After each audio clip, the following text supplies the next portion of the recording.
Citizens, it's that time. You are officially in Alert Zone. Welcome to the Alert Zone TV. I am Uncle James. I would love for you to become a citizen of the Alert Zone. And how you do that is hit the subscribe button, hit the bell so you can be notified when we drop all your content.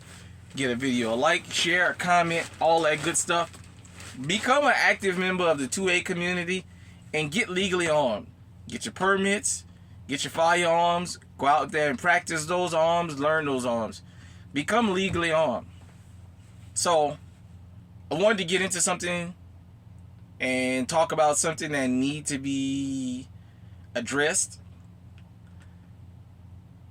We're going to talk about how everybody else got mass shootings right, and black folks historically keep getting it wrong. Now, I know it's going to offend some people, but I need to get into this.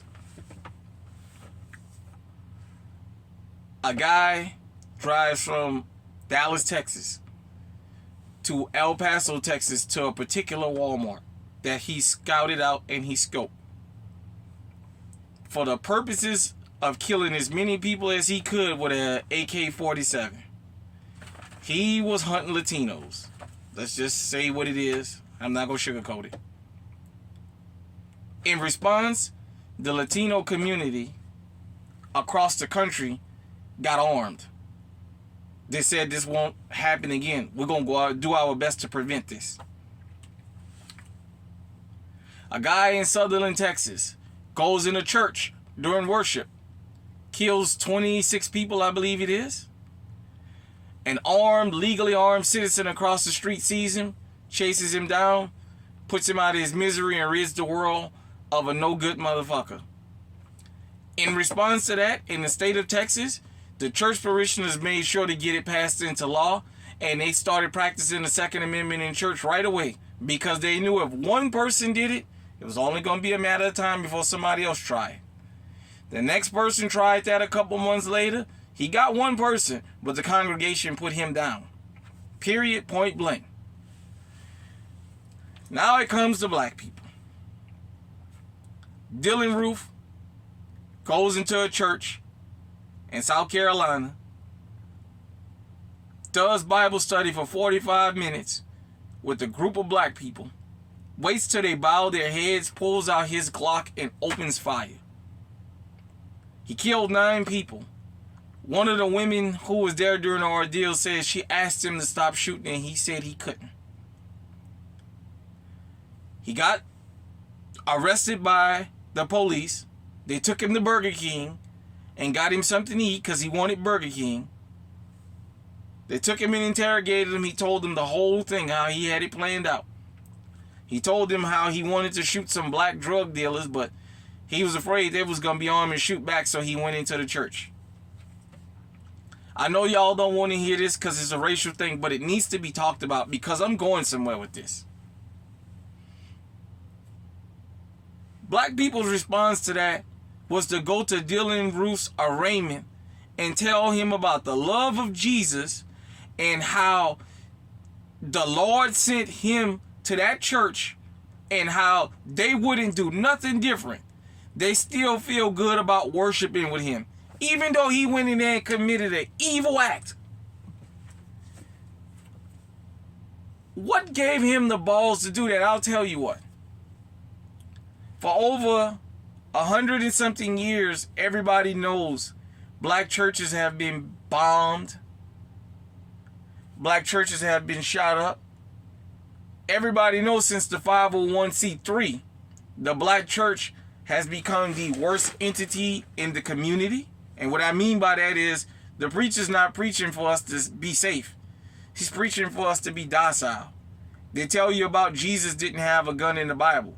Yeah, but they leave out the part where it says, quote me if I'm wrong, you religious people, something to the effect of sell your shawl or sell your cloak to buy a sword to protect yourself. The Bible has killing all through it. For all you religious zealots out there, has a lot of killing through that book. I'm not a Bible scholar, but I know a little bit about it. Why am I bringing this up? The Tops grocery store massacre. Peyton Gendron scoped that place out. He knew it was going to be a bunch of elderly black people, and he went in there and did what he needed to do. And what was the response? Not once did I hear anybody say, hey, to the rest of us, we need to go down to New York State and petition them to become a shall issue state and not a may issue state, so that we can legally protect ourselves, because this has gotten out of hand. It's been going on for hundreds of years. My condolences to the victims, the staff, the students, the parents, anybody that has a close affiliation with Michigan State behind that massacre. But you know what their response was? They went and painted on the rock. We want the right to be able to protect ourselves. That's the difference. How in the hell is it that a bunch of college kids got enough goddamn sense to know if we don't get armed legally, this shit gonna keep happening? Huh? Answer that to me. Can somebody put that in the comment section down here? How is it these college kids, since we love to brush college kids off and talking about, well, that's just college, they don't have that much of sense. They got enough sense to know we need to be legally armed and need armed people on this campus to stop this. And yet, your fucking church has been getting shot up, burnt down, your grocery stores and everything else, and you keep talking about the love of Jesus. Well, the Lord and Jesus gave you a fucking brain. Why don't you use it? I didn't hear one person after the Tops massacre saying, hey, let's go get armed. When they stopped the Deacons of Defense and the church became a 501c3, the pastor telling you to put your fucking head down and bow and ask for forgiveness while Dylan Roof sit there and blow your fucking head off. And Dylan Roof, after he done that, this next guy got so comfortable in Kentucky, he went to pull off a copycat. It just so happened the church had cameras and had the door locked. So he went to that Kroger's and shot those two elderly black folks out there in Kentucky. I want to say it's in Louisville, but I could be wrong. Let me make this clear. Everybody is welcome here in the Alert Zone. We might not all agree on everything, but you come to the Alert Zone because, as I said, your uncle gonna tell you things your mom and your dad ain't. Your uncle gonna give it to you raw and uncut. You may not like it, but you can't argue with it. I'm telling you, what gives people the confidence to keep coming out here and targeting us? When you get out there talking that damn forgiveness mess, you make all of us a targets. I live in Iowa. I'm going to say this and then I'm going to close out. There was a case of this college girl that was killed. Molly Tibbert. Forgive me about the name. She had went missing and they found her. And they arrested a Hispanic guy, a Mexican national, for that murder. I remember being at work at the time I was working for JBS in Marshalltown and watching the little ceremony they had for her on TV in the Catholic Church. And the priest got up there talking that forgiveness. And those kids, well, I don't want to call them kids, but those teenage kids and her friends, they jumped up there and told the Catholic priest, we don't want to hear nothing about no forgiveness. We can talk about that mess later. We want blood. Period, point blank. Am I calling for bloodshed all over the country? No. What I'm saying is that's the proper response. The only way to deter this, you got to get blood when people give blood. What the Bible said, eye for an eye, a head for a head, and a life for a life. Well, guess what? If somebody's going to go out there and commit a massacre, they should lose their head. They was out there pulling them. They should lose them. Listen to me and listen to me good. I was going to go on a long, profane field rant about this. I just decided against it. But I am going to say this. The guy in court when Peyton Gendron got that life sentence that lunged at him, first off, that was political theater because you know damn well you wasn't going to get to him with all them fucking cops in there. My thing to black people, but to all American people, but mine's in general.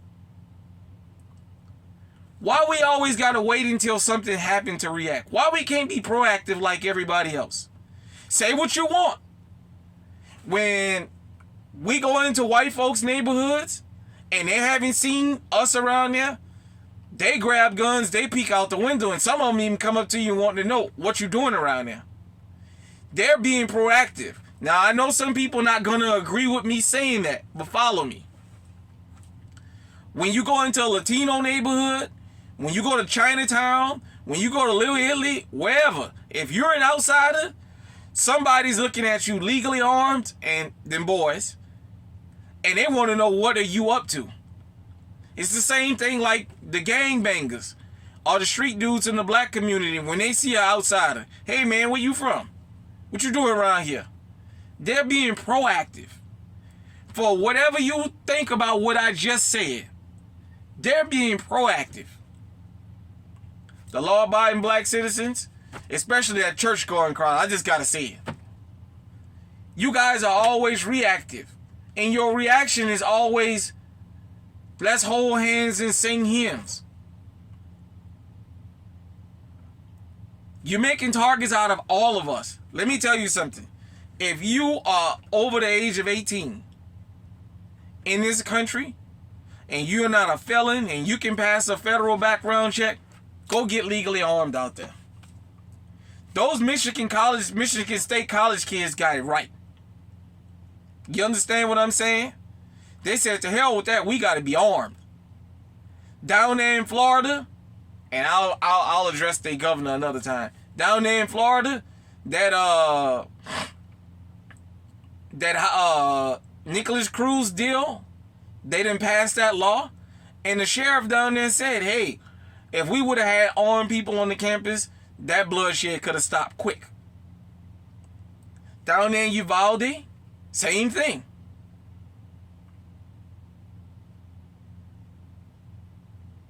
I'm saying this because I'm tired of seeing these massacres, number one. Number two, I'm tired of seeing these reactions about, like this guy did with Peyton Gendron, where he lunged at him knowing he wasn't going to get to him in that courtroom full of people. Instead of going after him when you know you can't get to him for political theater, how about making sure you make it known that that shit ain't even going to happen? How about that? If one person in there would have been armed, I don't care that he had body armor on. The one person in there that was armed was a security guard, and he tried. It doesn't matter that his bullets didn't penetrate. Just imagine if somebody else that was legally armed was in there, would have been able to assist. You understand what I'm saying? To the kids from Michigan, once again, man, shout out to y'all. And I noticed something about the mainstream media. They not pushing that narrative. They use that Highland Park up there in Illinois. They use some of the family of the victims and what have you to go up there and push for that assault rifle ban. That was all over the news about how they did that. Anytime there's a massacre, the survivors and families of the survivors that push for gun control, they parade them around. How come you ain't parading around them kids from Michigan State that said, hey man, we want to get armed? This is the only way this is going to stop. We need armed people on this campus. Armed people that's going to do the right thing. I don't mean arming resource officers that's going to pick and choose what students they're going to bust upside the head and shoot and let the other ones get away. I'm talking about the righteous. If you think I'm reaching, if you think I'm overstepping my boundary, let me know. Whether you agree or disagree with what I just said, let's get this discussion going. Am I right? Am I wrong? Give me your opinion. Pass this around to people that agree and that disagree. Till next time, everybody out there, stay safe, stay armed, stay on high alert. Because you know what? High alert means being proactive, not reactive. Peace.